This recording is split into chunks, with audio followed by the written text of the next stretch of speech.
নমস্কার বন্ধুরা, ফেমাস দোলনস কিচেনে আপনাদের সবাইকে স্বাগত জানাই। নিয়ে এসেছি সংরক্ষণ কি করে করবেন মটরশুঁটি। যেহেতু এখন আমাদের শীত চলে যাচ্ছে, তো শীত চলে গেলে কিন্তু এটা একটা মাথায় আসে যে মটরশুঁটি তো চলে যাচ্ছে, আর তো কিছুতে ব্যবহার করতে পারবো না। তবে না, এইভাবে মটরশুঁটি আপনারা যদি সংরক্ষণ করে রাখেন, একদম সারা বছর কিন্তু মটরশুঁটি আপনারা ব্যবহার করতে পারবেন।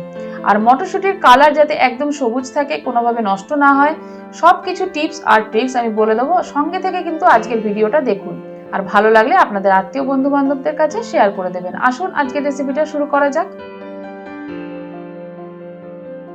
এখানে আমি ছাড়ানো মটরশুঁটি 1 কেজি পরিমাণ নিয়েছি, আপনারা বেশিও নিতে পারেন। আমি আপনাদেরকে দেখানোর জন্য এখানে 1 কেজি মতো নিয়েছি। আর এখন আমি জল বসিয়ে দিয়েছি একটা সসপ্যানে, তার মধ্যে আমি পর্যাপ্ত পরিমাণে নুনটা দিয়ে দিলাম। নুন কিন্তু খুব বেশি দেবেন না, একদম সামান্য দেবেন যাতে ময়েশ্চারটা ঠিক থাকে। আর তার সাথে দিয়ে দিলাম আমি এখানে চিনিটা দেওয়ার কারণে এর যে কালারটা একদম সবুজই থাকবে, কোনো রকম কালার নষ্ট হবে না। এখন ভালো করে চিনি আর নুনটা খুব ভালো মতো জলের সাথে মিশে গেলে তারপর আমি এখানে মটরশুঁটিগুলো দিয়ে দেবো। আর মটরশুঁটি কিন্তু আমরা সচরাচর অনেক কিছুতে ব্যবহার করি এবং শীত চলে গেলে এটাকে মিস করি, তাই এইভাবে সংরক্ষণ করে রাখলে কিন্তু খুব সুবিধা হবে। দেখলেন আমার কিন্তু নুন আর চিনি গুলে গেছে একদম জলের সাথে। এখন আমি মটরশুঁটিগুলো দিয়ে এরকম নেড়ে চেড়ে দিচ্ছি। আর হাই ফ্লেমে দিয়ে 1 থেকে 2 মিনিট, একদম ঘড়ি ধরে কিন্তু 1 থেকে 2 মিনিটই কিন্তু ফোটাবেন। তারপরে সঙ্গে সঙ্গে গ্যাসের ফ্লেম অফ করে আর এই মটরশুঁটিগুলো একটা স্ট্রেনারের মধ্যে ছেঁকে নেবেন।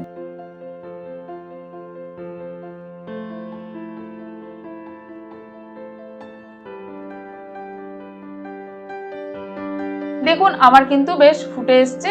আমি এরপর কিন্তু একটু নেড়ে চেড়ে দিয়েই তারপর আমি নামিয়ে নেব। আমার কিন্তু দেখুন খুব সুন্দরভাবে মটরশুঁটি সেদ্ধ হয়ে গেছে। একদম কিন্তু পুরোপুরি সেদ্ধ করবেন না, আমি কিন্তু বারবার বলছি 1 থেকে 2 মিনিট ঘড়ি ধরে, এর থেকে বেশি কিন্তু ফোটাবেন না, তাহলে কিন্তু নষ্ট হয়ে যাওয়ার সম্ভাবনা থাকে মটরশুঁটি। তাই ঠিক 1 থেকে 2 মিনিট সেদ্ধ হয়ে গেলেই গ্যাসের ফ্লেম অফ করে একটা স্ট্রেনারের মধ্যে এটা ছেঁকে নেবেন প্রথমে।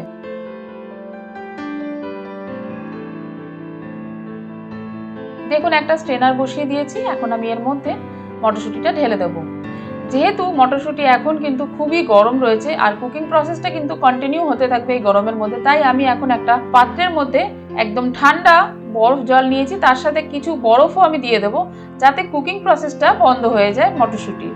এর মধ্যে আমি দিয়ে দেবো মটরশুঁটিগুলো, তাহলে ঠান্ডা হয়ে যাবে। আর বেশ কিছুক্ষণ রেখেও দেবো যাতে কালার এবং সেদ্ধ ভাবটাও একটু থেমে যায়। এখন আমি দেখুন দিয়ে দিচ্ছি এর মধ্যে মটরশুঁটিগুলো। এবার এটা এরকম ভাবে রেখে দেবো বেশ কিছুক্ষণ। তারপর আমি ছেঁকে নেবো আবারও একটা স্ট্রেনারের মধ্যে।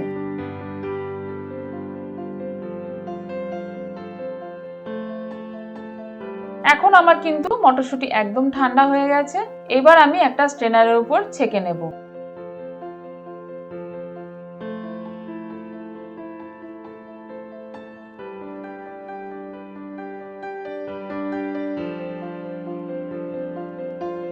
দেখুন আমি একটা স্ট্রেনারের মধ্যে ছেঁকে নিচ্ছি মটরশুঁটিগুলো।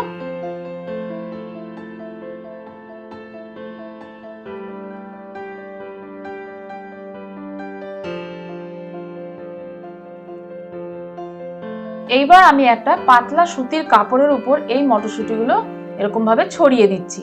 এতে কি হবে, এর যে জলটা আছে এখনো গায়ে লেগে, সেই জলটা এই কাপড়ের মধ্যে টেনে নেবে এবং ভালো করে কিন্তু শুকিয়ে নিতে হবে।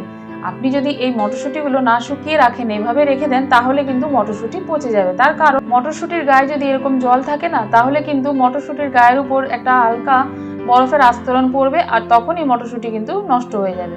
তাই এইভাবে এখন 2-3 ঘন্টা আমি এরকম ছড়িয়ে রেখে দেবো।